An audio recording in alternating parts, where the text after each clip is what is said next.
ನಮಗೆ ಸ್ವಾತಂತ್ರ್ಯ ದಕ್ಕಿತು 15ಕ್ಕೆ ನಾವು ಈ ಹಬ್ಬವನ್ನು ಆಚರಿಸ್ತಾ ಇದ್ದೇವೆ. ಬಹುಶಃ ಬೆರಳೆಣಿಕೆಯಷ್ಟು ಸ್ವಾತಂತ್ರ್ಯೋತ್ಸವಕ್ಕಾಗಿ ಹೋರಾಟ ಮಾಡಿದಂಥವರನ್ನು ನಾವು ಸ್ಮರಿಸುತ್ತೇವೆ.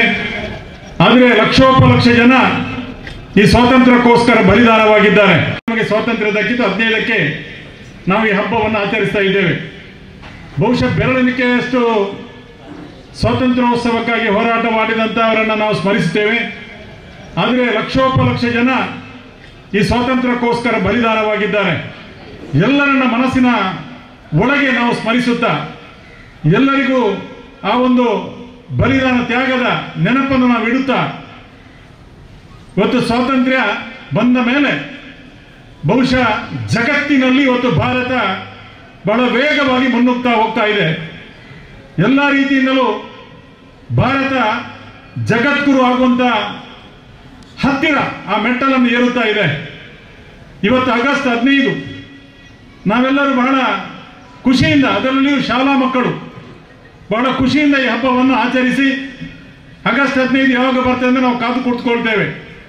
ಅಂತ ಸಂದರ್ಭದಲ್ಲಿ ಮೂಡುಬಿದಿರೆ ತಾಲೂಕು ಆವರಣದಲ್ಲಿ ಇವತ್ತು ಮಿನಿ ವಿಧಾನಸೌಧ ಇದರ ಮುಂಭಾಗದಲ್ಲಿ ಹಾಕಿದಂತಹ ಈ ಒಂದು ವೇದಿಕೆಯಲ್ಲಿ ತ್ರಿವರ್ಣ ಧ್ವಜವನ್ನು ಹಾರಿಸುವ ಮುಖಾಂತರ ವಿವಿಧ ಶಾಲೆಯ ಕಾಲೇಜುಗಳ ವಿದ್ಯಾರ್ಥಿಗಳನ್ನು ಗೌರವಿಸುವ ಮುಖಾಂತರ ಎಲ್ಲರನ್ನ ಒಟ್ಟಾಗಿ ಒಂದಾಗಿ ತೆಗೆದುಕೊಂಡು ಹೋಗುವ ಮುಖಾಂತರ ಹಾಗೆ ಯಾರು ನೀವು ಮುಂದಿನ ಈ ದೇಶದ ಪ್ರಗತಿಯನ್ನು ಪ್ರಗತಿ ಪಥದ ಸಾಗಿಸಲಿಕ್ಕಿರುವವರು ನೀವು ಅಂತ ವಿದ್ಯಾರ್ಥಿಗಳಿಗೂ ಈ ಸಂದರ್ಭದಲ್ಲಿ ಈ ಕ್ಷೇತ್ರದ ಜನಪ್ರತಿನಿಧಿಯಾಗಿ ಜನಸೇವಕನಾಗಿ ನಿಮಗೆ 78ನೇ ಸ್ವಾತಂತ್ರ್ಯೋತ್ಸವದ ಶುಭಕಾಮನೆಗಳನ್ನು ಸಲ್ಲಿಸ್ತಾ ಇದ್ದೇನೆ.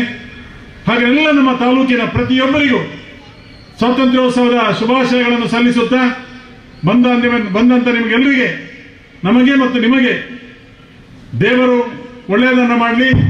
ಈ ದೇಶದ ಮೇಲೆ ಅಪಾರವಾದ ಗೌರವವನ್ನು ಇಟ್ಟುಕೊಂಡು ಈ ತ್ರಿವರ್ಣ ಧ್ವಜಕ್ಕೆ ನಾವು ಯಾವ ರೀತಿಯಲ್ಲಿ ಗೌರವವನ್ನು ಸಲ್ಲಿಸ್ತೇವೋ ಅದೇ ರೀತಿಯಲ್ಲಿ ದೇಶಕ್ಕೂ ಗೌರವವನ್ನು ಸಲ್ಲಿಸುತ್ತಾ ಇವತ್ತು ಕೆಂಪು ಕೋಟೆಯಲ್ಲಿ ಈ ದೇಶದ ಪ್ರಧಾನಿ ತ್ರಿವರ್ಣ ಧ್ವಜವನ್ನು ಹಾರಿಸುವ ಮುಖೇನ ದೇಶಕ್ಕೆ ಇಡೀ ಒಂದು ನಮ್ಮ ದೇಶ ಪ್ರೇಮವನ್ನು ಬಿತ್ತರಿಸುವಂತಹ ಭಾಷಣವನ್ನು ಮಾಡ್ತಾರೆ.